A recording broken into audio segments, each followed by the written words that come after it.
Dear students, हम पढ़ रहे थे क्लास 9th का हिस्ट्री का चैप्टर नाजिज्म। इंपॉर्टेंट चैप्टर, अच्छा चैप्टर और 10th से रिलेट करता हुआ चैप्टर है। नाजिज्म वाला चैप्टर अच्छे से पढ़ लेना, बहुत सारे क्वेश्चंस 10th में आपसे इससे रिलेट करेंगे। हमने प्रीवियस लेक्चर में हेलमत की स्टोरी देखी, हमने डिस्कस किया कि कैसे वर्ल्ड वॉर के बाद में विमर रिपब्लिक हमारे सामने आया और इसके बाद में ट्रीटी ऑफ वर्सेल्स हुई। इसके अलावा वर्ल्ड वॉर का इम्पैक्ट क्या रहा, ये सब हम ऑलरेडी देख चुके हैं। हमने रेडिकलिज्म्स को देखा, इकोनॉमिकल क्राइसिस देखी हमने, इसके बाद में हमने ग्रेट डिप्रेशन के बारे में भी डिस्कस किया। फिर इसके बाद ग्रेट डिप्रेशन का जर्मनी पे इंपैक्ट क्या पड़ा और वेमर रिपब्लिक कैसे डिफीट हुआ, इन सबको हम ऑलरेडी देख चुके हैं। Now it's time for the Hitler. ये अब जो पार्ट आप पढ़ने वाले हैं, ये अब आप पढ़ेंगे हिटलर के बारे में, प्योरली नाजिज्म के बारे में आप बात पढ़ेंगे। उसके पहले तक आपने बैकग्राउंड स्टोरी समझी थी। अब तक आपने ये देखा था, जैसे बोलते हैं ना सीरियल्स में, अब तक आपने देखा है ना, वो जो सीरियल से रिकैप होता है वो सिर्फ वो था, बैकग्राउंड स्टोरी थी। एक्चुअल नाजिज्म चैप्टर और जो हिटलर चैप्टर है वो तो अब शुरू हो रहा है। इसमें हमारा जो टॉपिक है वो ये है कि हिटलर की पावर कैसे बढ़ी। तो सबसे पहले हम बैकग्राउंड देख रहे हैं थोड़ा सा हिटलर का, कि हिटलर का बर्थ होता है 1889 के अंदर। कब होता है? 1889 के अंदर। कहां हुआ था? ऑस्ट्रिया में हुआ था। ऑस्ट्रिया कहां पड़ता है? जर्मनी के थोड़ा सा नीचे की तरफ। अगर आप देखेंगे मैप में तो आपको पता चल जाएगा। हिटलर यूथ एज के अंदर, जब वो एज अ यूथ या टीनेजर के बाद में जब देखते हैं तो वो गरीबी उसने काफी देखी, लेकिन हाँ नेशन के लिए इसका डेडिकेशन काफी ज्यादा था। जब फर्स्ट वर्ल्ड वॉर हुई तो इसने अपने आप को एनरोल किया आर्मी के अंदर, लेकिन आर्मी में इसको क्या कर रखा गया? एज अ मैसेंजर इसको रखा गया। मैसेंजर बनने के बाद में इसने इसको काफी ज्यादा आप कह सकते हो ना, अपने नेशन के लिए अपनी लाइफ को कुर्बान करने वाला था। अगर आपने कैप्टन अमेरिका मूवी देखी, सिविल वॉर नहीं, विंटर सोल्जर, अगर आपने कैप्टन अमेरिका देखी है तो उसके अंदर जिस तरह का जो पर्सन वो दिखाया ना कि नेशन के लिए कुछ भी, वैसा ही सेम इसके साथ भी था। तो इसको अपनी ब्रेवरी के लिए कई बार मेडल्स मिले। इसने ऐसा शो किया, कई सारी चीजें ऐसी करी इसने जिससे कि इसको ब्रेवरी के काफी सारे मेडल्स मिले। जर्मनी क्योंकि जब हारा, जर्मनी जब बुरी तरीके से हार गया फर्स्ट वर्ल्ड वॉर में, ये भी हारे जब, तो ऐसे में ये काफी ज्यादा दुखी हुआ और भी ज्यादा परेशान तब हुआ जब वर्सेल्स की ट्रीटी इसने देखी। जब वर्सेल्स में ट्रीटी के अंदर जर्मनी को नवंबर क्रिमिनल्स घोषित कर दिया गया, इसको ह्यूमिलेट किया गया जब जर्मनी को, तो ये चीजें इसको काफी ज्यादा बुरी लगी। 1919 में आते आते, मतलब फर्स्ट वर्ल्ड वॉर के एंड होने के बाद में, इसने एक छोटा सा ग्रुप ज्वाइन कर लिया जिसको क्या कहा जाता था, अच्छे से इस पॉइंट को दिमाग में रख लेना, इस वाले पॉइंट को अच्छे से दिमाग में रखना।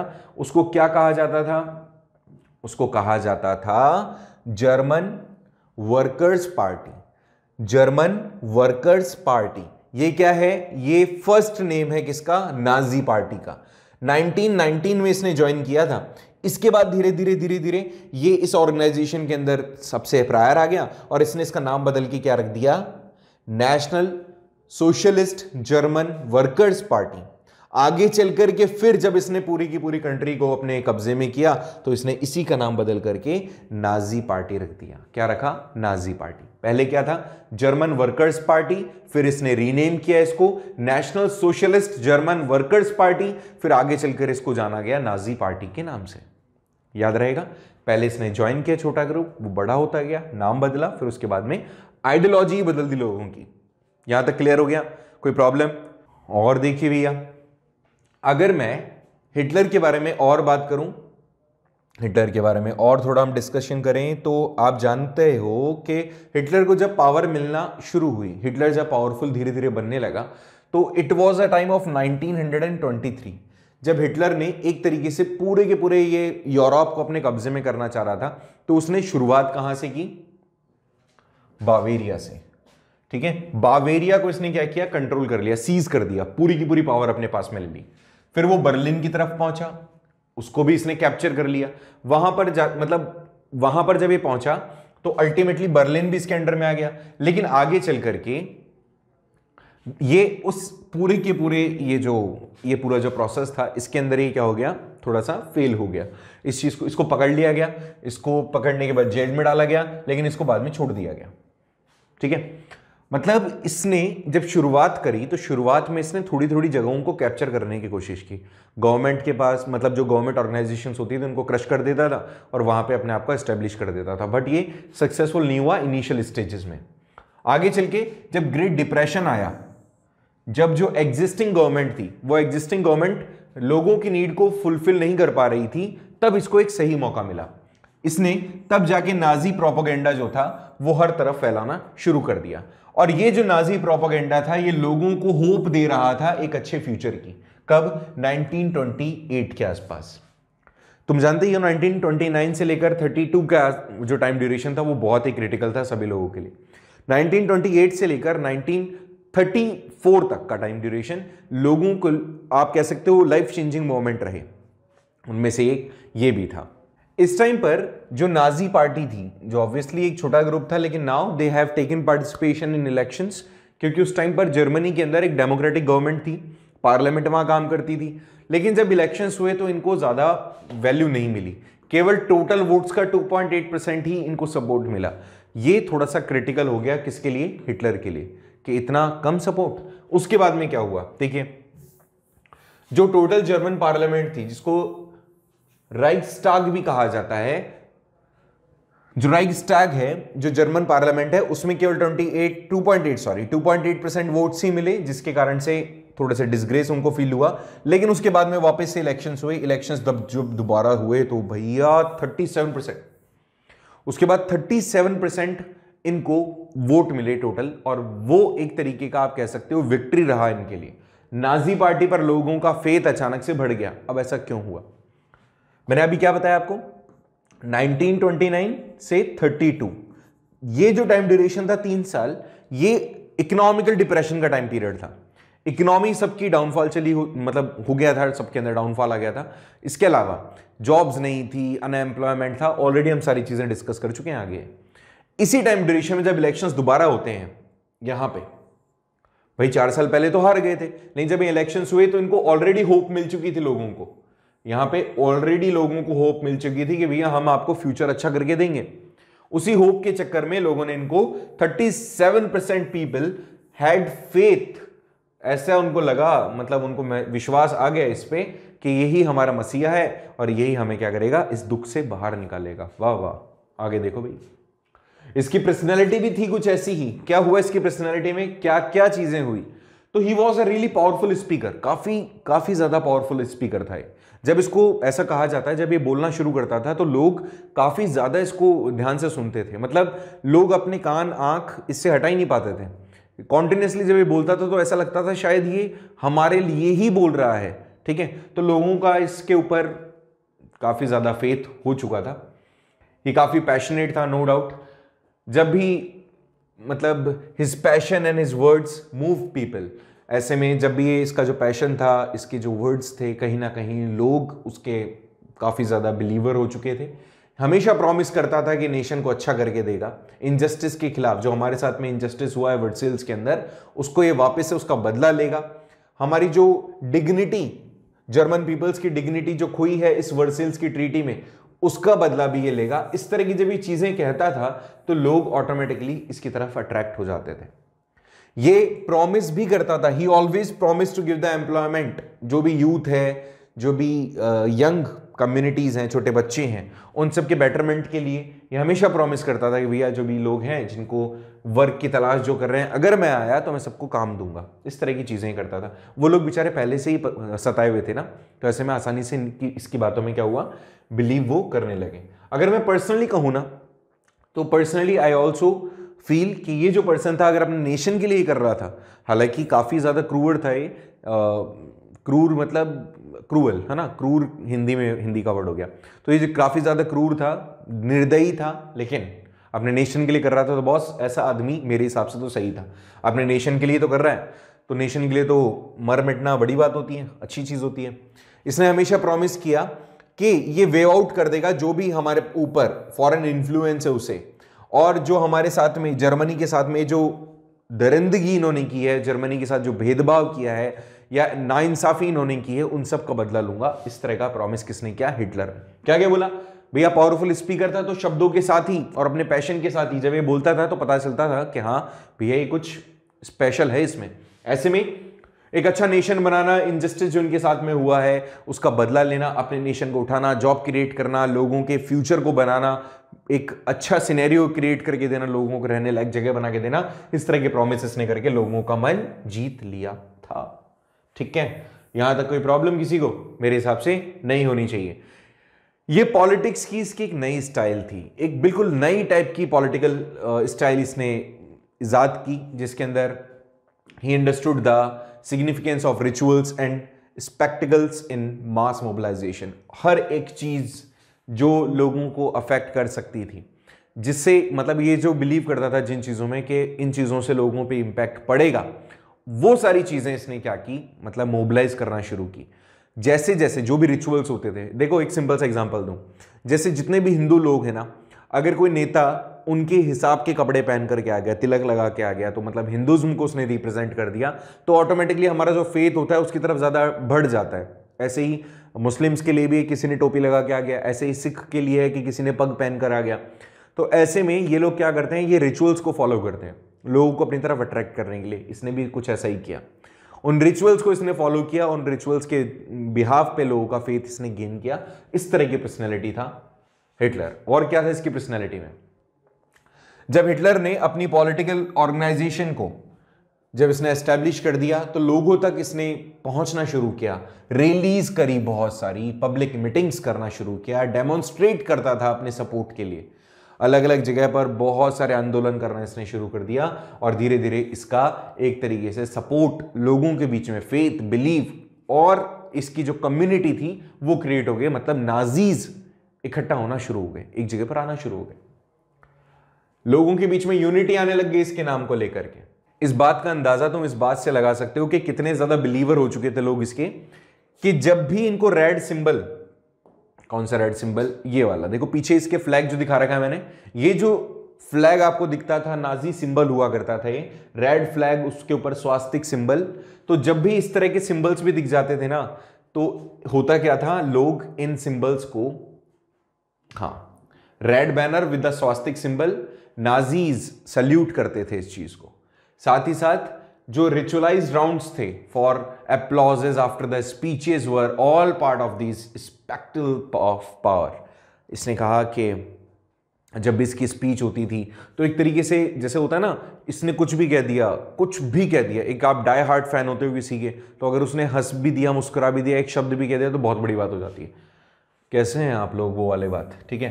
तो देखिए भाई, इसको कट कर देना भाई। तो देखो यहाँ पे ये जो पावर था, मतलब ये रिचुअल वाला जो कंसेप्ट था, तो ये वाली चीजें कहीं ना कहीं नाजिज्म को काफी ज्यादा प्रोपोगेट करती थी।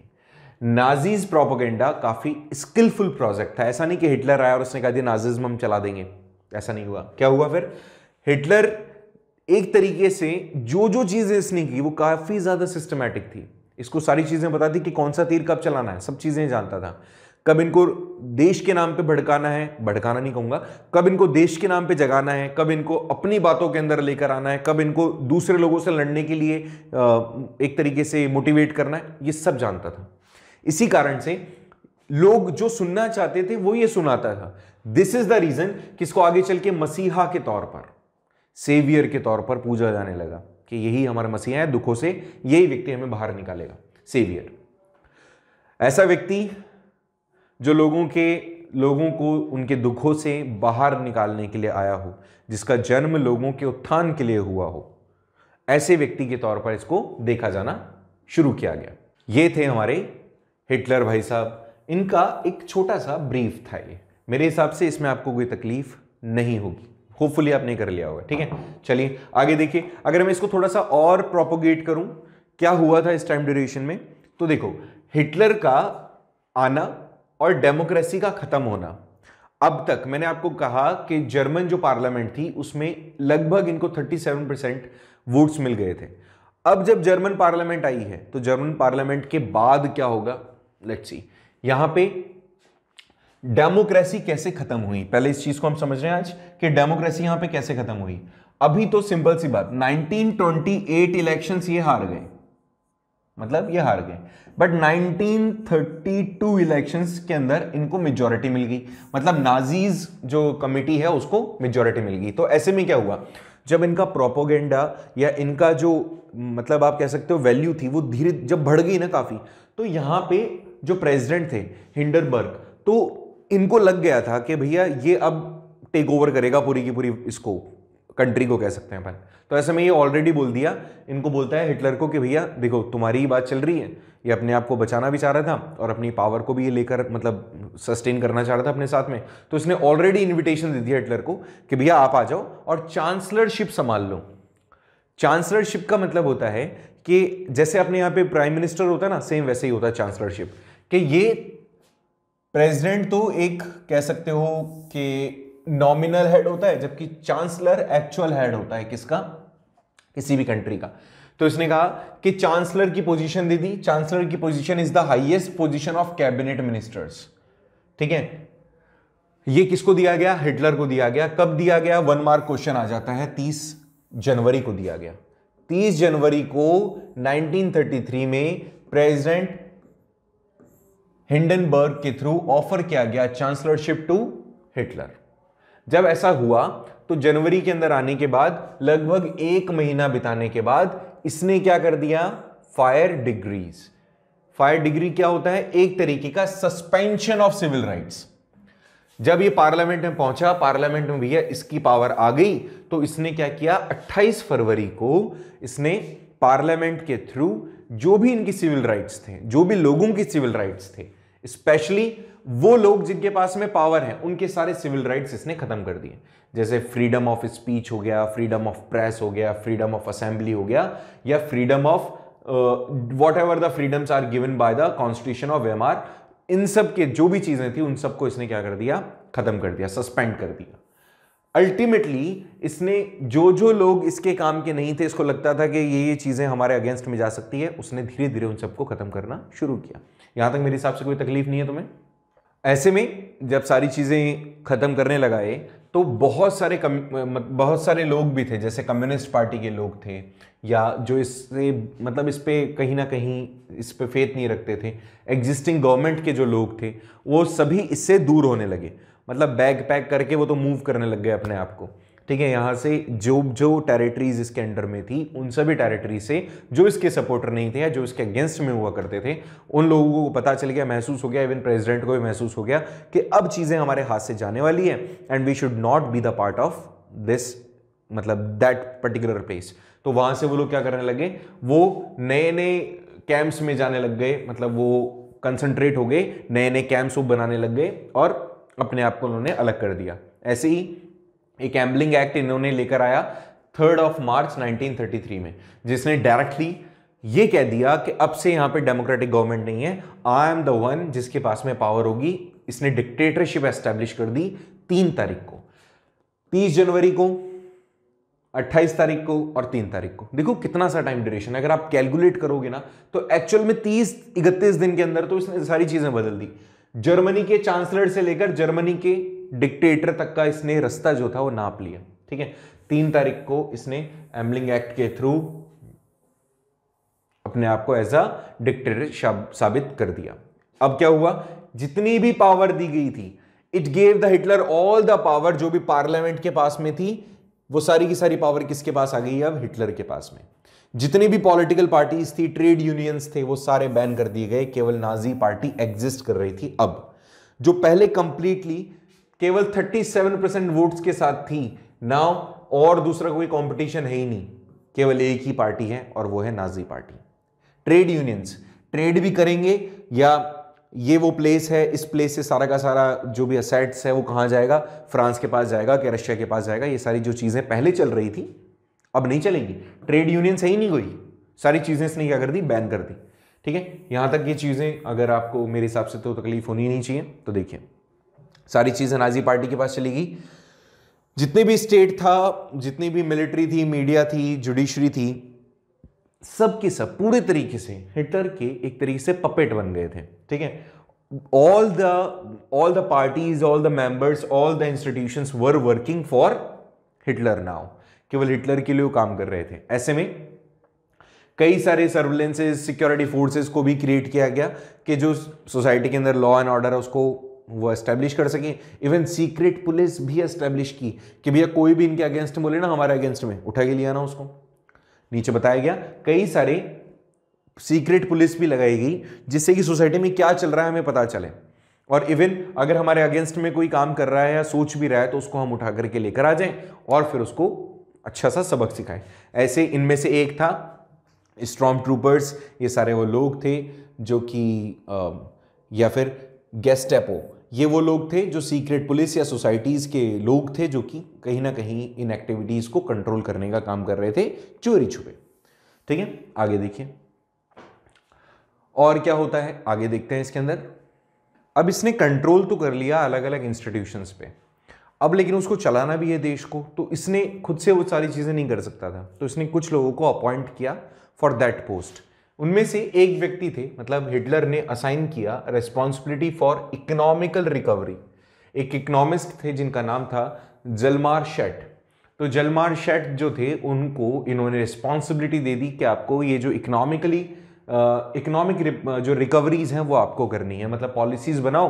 अपनी खुद की कैबिनेट में इनको रखा जलमार शेट को कि भैया तुम्हारा एम यही है अब कि आपको एम्प्लॉयमेंट जनरेट करना है जो मैंने लोगों के साथ प्रॉमिस किया है, और ज़्यादा से ज़्यादा जो हम डेप्थ में हैं, जो हम अभी जो भी हमारा डेप्थ्स हैं, मतलब जो भी हमारे उधारी है उससे हमें बाहर निकालना है। ठीक है, हमारी इकोनॉमी जो हो वो वापस से आपको ठीक करनी है। तो इस तरह की थॉट इनके थे, इन्होंने इस पर्सन को अपॉइंट किया था फॉर दैट पोस्ट। कौन सी post? Economist and making the economy, मतलब रिकवरिंग द इकोनॉमी। ठीक है, इसको अपॉइंट किया। इसी पॉइंट ऑफ व्यू से अब आगे और देखें कि इसकी फॉरेन के साथ में रिलेशंस या फॉरेन कंट्रीज के साथ में इसके रिलेशंस या इसकी पॉलिसी कैसी रही, तो वो भी देख लेते हैं। इसकी फॉरेन पॉलिसीज आप देखते हो तो काफी ज्यादा सक्सेसफुल थी। कैसे? इसने जितने भी नेशंस थे, he pulled out of the League of Nations in 1933, reoccupied the Rhineland in 1936 and Austria के साथ, जर्मनी के साथ इंटीग्रेटेड होकर के 1938 under the slogan of one people one empire one leader. इसने क्या किया आप याद करें, थोड़ा सा इसको आप अच्छे से समझें। फर्स्ट वर्ल्ड वॉर जब हुई थी तो उसमें जर्मनी एक तरफ था, ऑस्ट्रियन हंगरियन एम्पायर एक तरफ था, ऑटोमन एम्पायर एक तरफ था। मतलब ऑस्ट्रिया के साथ इनके जो रिलेशंस थे हमेशा से अच्छे रहे। इस टाइम पर जब जो लीग थी, जो ग्रुप ऑफ नेशंस था, उससे इसने क्या कहा कि भैया जो जो हमारी कंट्री का पार्ट है, जो जो कंट्रीज हमारे यहाँ से रिसोर्सेज ऑक्यूपाई कर रही हैं, वो सारी चीजें अब खत्म हो जाएगी और आप लोग मेरा साथ दो क्योंकि हम सभी एक हैं। One people one empire one leader, इस स्लोगन के साथ में इसने पूरी जर्मन जो भी टेरिटरीज थी उन सभी को इसने क्या कर लिया, अपने साथ में मिलाना शुरू कर दिया। 1938 की बात कर रहा हूं। इसके बाद में वो कहां गया? वेस्ट जर्मनी में गया, सुडेनलैंड में गया और चेकोस्लोवाकिया के अंदर। उसके बाद इसने पूरी की पूरी कंट्री को अपने पार्ट, मतलब अपने अंदर जोड़ लिया। ठीक है, आगे चल के कहां पहुंचा? सुडेनलैंड, जहां पे जर्मन लैंग्वेज बोली जाती थी, फिर वहां से चेकोस्लोवाकिया गया, फिर go build up the entire country, पूरी कंट्री इसने क्या कर ली, अपने साथ में कनेक्ट कर ली। इसके बाद सितंबर में इसने पोलैंड को जीता, उसके बाद ये फ्रांस के साथ वॉर में इंगेज हुआ, इंग्लैंड के साथ इंगेज हुआ, फिर इसने आगे चल करके एक पैक्ट साइन किया, जर्मनी जिसके अंदर, इटली जिसके अंदर और जापान जिसके अंदर एक साथ जुड़ गया। एक तरीके से ये एक्सिस पावर कहलाई। क्या कहलाई बेटा? Axis power. इस एक्सिस पावर में एक ग्रुप बन गया जिसके अंदर जर्मनी था, इटली था और जापान था। दूसरा पावर बना जिसमें ब्रिटेन था, रशिया था और फ्रांस था। उनका साथ कौन दे रहा था? यूएसए दे रहा था लास्ट में, जब रशिया इनसे अलग हो जाता है। ठीक है, तो ऐसा रशिया अलग कब होगा? मतलब यूएसएसआर कहूंगा, रशिया नहीं कहूंगा मैं, यूएसएसआर। तो ऐसे में ये ग्रुप लड़ने लगे इंटरनेशनली। इसकी एक सिंपल सी पॉलिसी थी कि भैया जिसके पास जितनी पावर हो, अगर हम एक हैं तो हमें एक होना पड़ेगा। जापान को इन्होंने अपने साथ ऐसे मिला लिया कि भैया तुम छोटी सी कंट्री हो, तुम्हें भी ऑक्यूपाई कर लेंगे, जीत जाएंगे, तुम्हें भी क्या मतलब है, हमारे साथ आ जाओ, आपकी पावर बनी रहेगी। और उस टाइम पर जापान जो था नया नया बच्चा था, तो ऐसे में बच्चा तो नहीं कहूँगा, नया नया पावरफुल कंट्री बना था, वेपन बना लिए थे इसने। जर्मनी को लग रहा था, हिटलर को लग रहा था कि हमें साथ देगा, लेकिन गलती हो गई उससे एक छोटी सी। क्या हुई मैं बताऊंगा।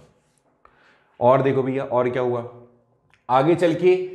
जून 1941 के अंदर, ये सबसे बड़ी मिस्टेक मानी जाती है, ब्लंडर माना जाता है, इसने क्या कर दिया, इसने सबसे बड़ा ब्लंडर कर दिया यूएसएसआर के साथ लड़ाई करके। फिर उधर से जब इधर से लड़ाई हुई, जो रेड आर्मी थी, सोवियत आर्मी, इन्होंने भी इसको मुंह तोड़ जवाब दिया।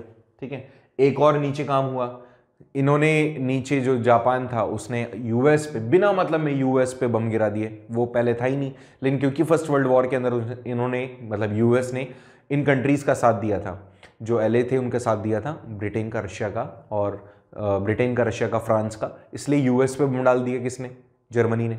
2 बम गिराए, मतलब जर्मनी ने 1 बम गिराया, सॉरी जापान ने यूएस पे 1 बम गिराया, और उसके बदले में यूएस ने 2 बम गिराए। बताऊंगा कौन कौन से। देखो भाई, जापान के साथ भी यही हुआ कि वो अपनी पावर ईस्ट के अंदर बढ़ा के रखना चाह रहा था। उसने it had occupied the France Indo China border, and फिर यूएस से प्लान करने के लिए इसने यूएस के जो नेवल बेस था उस पे, पैसिफिक ओशन पे, उस पे 1 बम गिरा दिया इसने। हिटलर का सपोर्ट इनको मिल ही गया था। यूएस बेस पर एट पर्ल हार्बर उसने 1 बम गिराया। यहां बम गिराते यूएस को लग गया, मतलब उसकी नींद खुल गई, और सेकेंड वर्ल्ड वॉर में इसने एंट्री मार दी। 8 दिसंबर को वॉर एंड हुई। कब एंड हुई, जब यूएस ने बम गिराए, एटम बम्स, हिरोशिमा और नागासाकी पर। आपको पता है, बहुत इंटरेस्टिंग है बम का नाम। एक बम था द फैट मैन, और दूसरा बम था लिटिल बॉय। हिरोशिमा पे गिरा लिटिल बॉय, फैट मैन गिरा नागासाकी पर। फैट मैन और लिटिल बॉय के गिरने से लगभग पूरा वॉर खत्म हो गया। क्यों खत्म हो गया, ये बम इतने पावरफुल थे कि जापान पूरी तरीके से डिस्ट्रॉय हो चुका था। इसके पहले ऑलरेडी इतनी सारी लड़ाई लड़ने के बाद में हिटलर भी क्या हो गया था, काफी ज्यादा, मतलब आप कह सकते हो वीक हो चुका था, इकोनॉमिकली भी एंड फिजिकली भी। इटली जैसा नेशन जो ये सोच रहा था इसको सपोर्ट मिलेगा, उतना सपोर्ट इसको मिला नहीं उस तरफ से।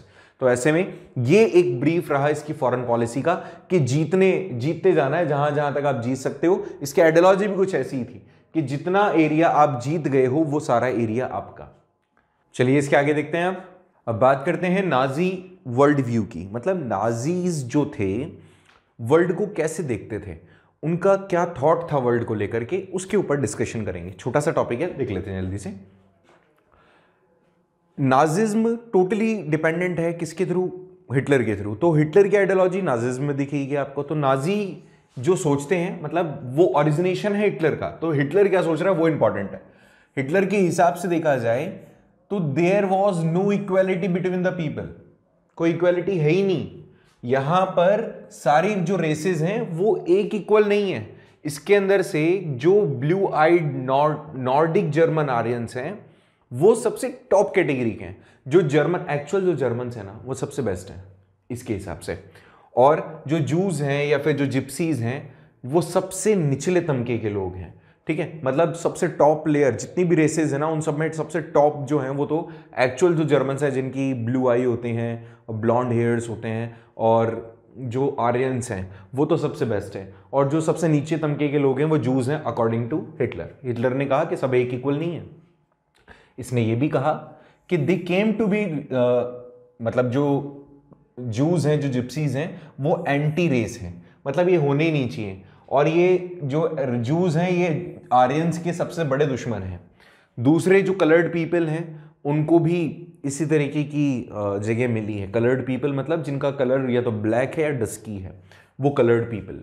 ठीक है, इसने ये भी कहा मैक्सिमम चीजें डार्विन और जो स्पेंसर हैं उनकी थॉट से कहीं ना कहीं ये मैच करता था। मतलब उन्होंने क्या बताया था, उन्होंने एक थ्योरी दी थी, अगर आपको शायद याद है तो, सर्वाइवल ऑफ फिटेस्ट वाला थ्योरी था। इसमें सेम उसी चीज को इसने अडॉप्ट किया। जो हिटलर था वो भी इसी चीज को मानता था। क्या था, उसने आइडिया दिया था सर्वाइवल ऑफ फिटेस्ट के आइडिया को वो समझता था। कैसे, देखिए यहां पर फुल स्टॉप मैंने लगाया नहीं, देखो इसमें क्या है, एक बार समझने की कोशिश करना। जो डार्विन थे वो नेचुरल साइंटिस्ट थे जिन्होंने ट्राई किया था एक्सप्लेन करने का कि किस तरह से प्लांट एंड एनिमल्स का क्रिएशन हुआ, ये कंसेप्ट है, फिर एवोल्यूशन हुआ, नेचुरल सेक्शंस बने। डार्विन जो स्पेंसर थे आगे चल के उन्होंने idea of survival of fittest इसमें ऐड कर दिया। इस आइडिया के अकॉर्डिंग अगर देखा जाए तो जितनी भी स्पीशीज हैं उन सभी स्पीशीज में सबसे ज्यादा जो फिट होगा केवल वही सर्वाइव कर पाएगा, क्लाइमेटिक चेंज को जो झेल जाए। ऐसे में नाजीज ने भी इसी चीज को लेकर के आर्ग्यू किया कि जो सबसे स्ट्रॉन्गेस्ट रेस होगी वही सरवाइव करेगी, जो वीक होगी वो खत्म हो जाएगी। जो आर्यन रेस है वो सबसे ज्यादा फाइनेस्ट और फिटेस्ट रेस है, बाकी सब इम्प्योर है, ये सबसे ज्यादा प्योर है, स्ट्रॉन्ग है, डोमिनेटेड है वर्ल्ड के ऊपर, या डोमिनेशन इन्हीं का होना चाहिए। तो डार्विन और स्पेंसर के जो थॉट्स थे सर्वाइवल ऑफ फिटेस्ट, मतलब मैं फिट हूं तो मैं जीत सकता हूं दुनिया को, ऐसी चीज, ऐसे आइडियोलॉजी वो यहां से लेकर आया था। नाजीज यही सोचते थे कि जो फिट है वही हिट है, तो भैया यहां से इन्होंने कंसेप्ट बाहर निकाला और हिटलर ने फिर इसी चीज को दिमाग में रखते हुए धीरे धीरे धीरे धीरे धीरे सारे नेशंस को जीतना उसने शुरू कर दिया। अगर मैं ज्योग्राफिकल कंसेप्ट पर हिटलर की आइडियोलॉजी बताऊं तो इसने कहा कि भैया आप सभी जहां रह रहे हैं, हम ज्योग्राफिकली जिस एरिया में रह रहे हैं वो एरिया मतलब अपना है, वो टेरिटरीज अपनी है। The concept of geography Lebensraum या फिर लिविंग स्पेस। उसने कहा कि भैया नई टेरिटरी जीतना, ऑक्यूपाई करना, उसको अपने साथ में बनाए रखना, ये तुम्हारा अगर ऐसा पॉसिबल है, तुम्हारे पास पावर है तो वो सारी चीजें तुम्हारी हैं। This would enhance the area of mother country. अगर आप में पावर है तो आप दूसरी कंट्रीज तक जाएं, जहां आप रह सकते हो, जहां आप जा सकते हो, वहां पर जाकर के अपनी जो भी पावर है वो शो करें, वो जीत जाएं और अपनी मदर कंट्री में उसको मिला लें। आगे चल करके उसने कई सारे ऐसे ही जो सेटलमेंट्स थे वो अपने स्टार्ट किए, लैंड्स उनकी बढ़ती गई, और जहां से ओरिजिनेशन जो उनका था, मान सकते हो जर्मन पावर को जहां जहां से पावर, मतलब जर्मन नेशन को जहां जहां से पावर मिल सकती थी, उन सारी टेरिटरीज को इन्होंने लेना शुरू कर दिया। ठीक है, इसका क्या आइडियोलॉजी है समझो, कि इसने कहा कि जो सर्वाइवल है, मतलब सर्वाइवल वही कर सकता है जो सबसे फिटेस्ट है। उसका आइडियोलॉजी था कि अगर मैं पावरफुल हूं, अगर मैं किसी कंट्री को जीत पा रहा हूं, उसको मेरे साथ में मैं बनाए हुए हूं, तो वो कंट्री मेरी है, फिर किसी का अधिकार नहीं है उस पर। डजंट मैटर कि वो कंट्री पहले किसकी थी, अगर मैं पावरफुल और उसको मैंने जीत लिया और वो जीत मैंने बनाई रखी, तो वो कंट्री फिर मेरे से कोई नहीं छीन सकता। इसी तरीके की आइडियोलॉजी थी नाजिज की और हिटलर की। ये हमने एक छोटा सा ब्रीफ देखा आज के हमारे इस लेक्चर में। इसके आगे का लास्ट लेक्चर, उस लास्ट लेक्चर में विल ट्राई कि सारी चीज़ें हम सॉर्ट आउट कर दें। अब तो बहुत सिंपल सिंपल से और फनी से कंसेप्ट हैं, कुछ फनी कंसेप्ट भी आएंगे इसमें, कुछ इंटेलेक्चुअल कंसेप्ट्स भी होंगे, तो दिमाग में रखना है कि नेक्स्ट चैप्टर, नेक्स्ट लेक्चर अच्छे से समझना है। ठीक है, मिलते हैं नेक्स्ट लेक्चर में, डिस्कस करेंगे इसके और आगे। तब तक के लिए bye bye, see you, have a nice day.